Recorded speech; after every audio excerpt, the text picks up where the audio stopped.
Hi ನಮಸ್ಕಾರ, welcome back to my cooking channel. ನಾನಿವತ್ತು green chops ಮಾಡೋದು ಹೇಗೆ ಅಂತ ತೋರಿಸ್ಕೊಡ್ತಾ ಇದ್ದೀನಿ. ಈ ಗ್ರೇವಿಯನ್ನು ಬಹಳ ಸುಲಭವಾಗಿ ಹಾಗೆಯೇ ಬೇಗನೆ ಮಾಡ್ಕೋಬೋದು. ಬನ್ನಿ ನೋಡೋಣ ಹೇಗೆ ಮಾಡೋದು. ಇಲ್ಲಿ ನಾನು ಕುಕ್ಕರ್ನಲ್ಲಿ 2 ಟೇಬಲ್ ಸ್ಪೂನ್ ಎಣ್ಣೆ ಹಾಕ್ಕೊಂಡಿದ್ದೀನಿ. ಅದಕ್ಕೆ ಒಂದು ಈರುಳ್ಳಿಯನ್ನು ಈ ಥರ ಸಣ್ಣದಾಗಿ ಹೆಚ್ಚು ಹಾಕ್ಕೊಂಡಿದ್ದೀನಿ. ಆಯಿತಾ, ಇದನ್ನೊಂದು ಸ್ವಲ್ಪ ಕಲರ್ ಚೇಂಜ್ ಆಗೋವರೆಗೂ ಫ್ರೈ ಮಾಡ್ಕೊಳ್ಳೋಣ. ಈಗ ಇದಕ್ಕೆ ಚಿಕನ್ನ ಆ್ಯಡ್ ಮಾಡ್ಕೊಂಡಿದ್ದೀನಿ. ಓಕೆ, ನಾನಿಲ್ಲಿ ತಗೊಂಡಿರೋದು 1 kg ಚಿಕನ್ನು.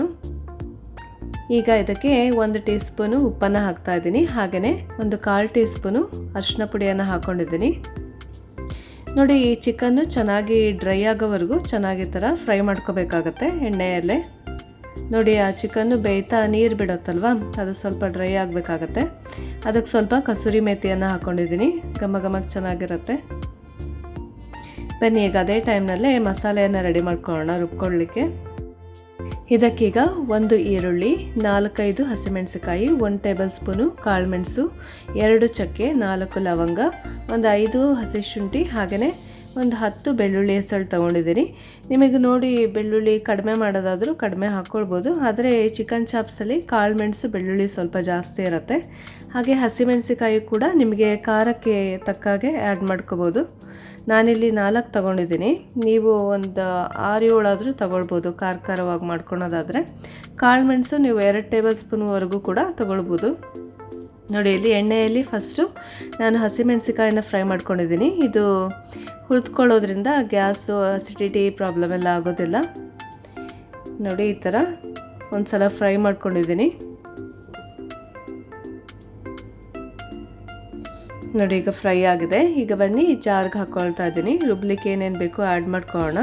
1 ಹಿಡಿಯಷ್ಟು ಕೊತ್ತಂಬರಿ ಸೊಪ್ಪು, ಅದರ ಅರ್ಧದಷ್ಟು ಪುದೀನ ಸೊಪ್ಪು, ಹಾಗೆಯೇ 1 ಟೇಬಲ್ ಸ್ಪೂನ್ ಧನಿಯಾ ಪುಡಿ ತೊಗೊಂಡಿದ್ದೀನಿ.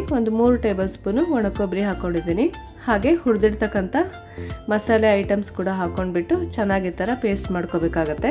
ನೋಡಿ, ಈಗ ಡ್ರೈ ಆಗಿದೆ ಇಲ್ಲಿ ಚಿಕನ್ನು, ಅದಕ್ಕೆ ಸೇರಿಸ್ಕೊಂಡಿದ್ದೀನಿ ಇಲ್ಲಿ ಆ ಮಸಾಲೆಯನ್ನು. ಅದಕ್ಕೆ ನೀರನ್ನು ಕೂಡ ಹಾಕ್ಕೊಂಡಿದ್ದೀನಿ. ಜಾರ್ನಲ್ಲಿ ಇರುತ್ತಲ್ಲ ಅದನ್ನು ಕೂಡ ತೊಳೆದು ಹಾಕ್ಕೊಳ್ಬೇಕಾಗತ್ತೆ. ನೋಡಿ, ಅದಕ್ಕೆ 1 ಟೇಬಲ್ ಸ್ಪೂನ್ ತುಪ್ಪ ಹಾಕ್ಕೊಂಡಿದ್ದೀನಿ. ಬನ್ನಿ ಇದನ್ನು ಕುಕ್ಕರ್ನಲ್ಲಿ ಬೇಯಿಸ್ಕೊಳ್ಳೋಣ. ಒಂದೇ ಒಂದು ವಿಷಲ್ಗೆ ಚಿಕನ್ನು ಫುಲ್ಲು ಬೆಂದು ಬಿಡುತ್ತೆ. ನೋಡಿದ್ರೆ ಇಲ್ಲಿ ಗ್ರೀನ್ ಚಿಕನ್ ಚಾಪ್ಸ್ ರೆಡಿ ಆಗಿದೆ. ಈ ಚಿಕನ್ ಮಸಾಲ ಸಖತ್ ಟೇಸ್ಟ್ ಆಗಿರುತ್ತೆ. ನೀವು ಕೂಡ ಖಂಡಿತ ಮಾಡಿ ನೋಡಿ. ನೋಡಿದ್ರೆ ನಮಗಿದು ಸೆಮಿ ಗ್ರೇವಿ ಬೇಕಿತ್ತು. ಇದು ಗಟ್ಟಿ ಗ್ರೇವಿ ಅಂತಲೇ ಹೇಳ್ಬೋದು. ನೀವು ಇದನ್ನು ಡ್ರೈ ಕೂಡ ಮಾಡ್ಕೋಬೋದು.